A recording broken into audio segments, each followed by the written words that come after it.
ముందు జగన్ గారి గురించి మాకు వ్యక్తిగతంగా ఎటువంటి ద్వేషం ఉండదు. అతని పరిపాలనా విధానం అనేది కరెక్ట్ కాదు. అంటే జగన్ అనేవాడు మంచోడే. ఈ 5 సంవత్సరాల్లో అతని పరిపాలనా విధానం కరెక్ట్ కాదు. అతను ఎంచుకున్న పథకాలు కరెక్ట్ కాదు. అతని పరిపాలన కరెక్ట్ కాదు. అది మీకు ఎలా అనిపిస్తుంది అన్న? ఏపీ డెవలప్ అయిందా జగన్ గారు రూల్ చేసిన ఈ 5 yearsలో?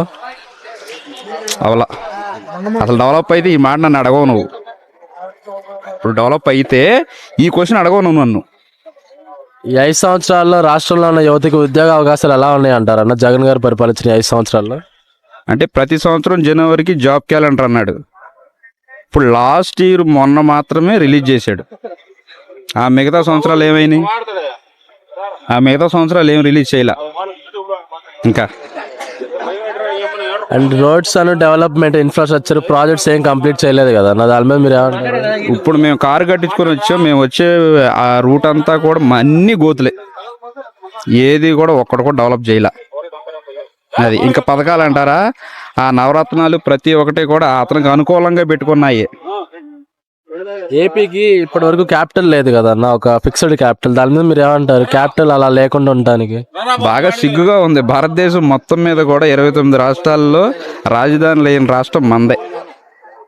అది జగన్ గారు 2019లో ఇచ్చిన పెద్ద హామీ ఏంటంటే 2024 కల్లా మద్యపాన నిషేధం చేస్తాను, మద్యం లేకుండా చేస్తాను, పూర్తిగా ఆపేస్తా అన్నారు కదా. ఇప్పుడు మందు రేట్లు పెరిగి కొద్దిగా అర్థమైపోయింది.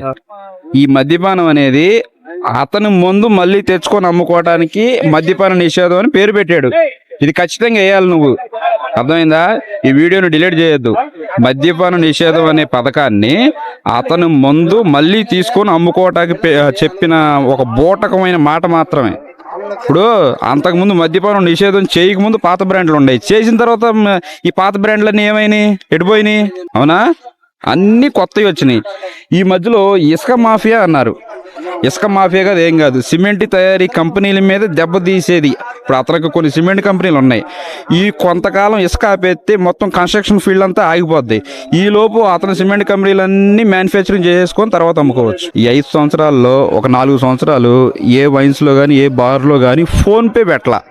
ఎందుకు పెట్టలా? క్యాష్ పెట్టారు. అవును కదా. ఈ ఫోన్పే పెడితే ట్రూ బ్యాంక్ ట్రాన్సాక్షన్ వల్ల ఎంత వస్తుంది, ఎంత ఆదాయం వస్తుంది అనేది లెక్కలు తెలిసిపోతాయి. ఆ లెక్కలు తెలిసిపోయిన తర్వాత ఇన్కమ్ ట్యాక్స్ కట్టాలి. అది బై హ్యాండ్ అయితే ఎవరికేం కట్టే పని లేదు. అది ఇప్పుడు ఈ శనక్కాయలు అమ్ముకునే వాళ్ళ దగ్గర అది ఉంది, ఫోన్పే ఉంది. బఠానీలు అమ్ముకునే వాళ్ళ దగ్గర ఫోన్పే ఉంది. ఈ టీ కొట్టే వాళ్ళ దగ్గర ఫోన్పే ఉంది. ఈ మద్యం షాపుల్లో ఫోన్పే ఎందుకు లేదు? అది జనాలు అడగాల.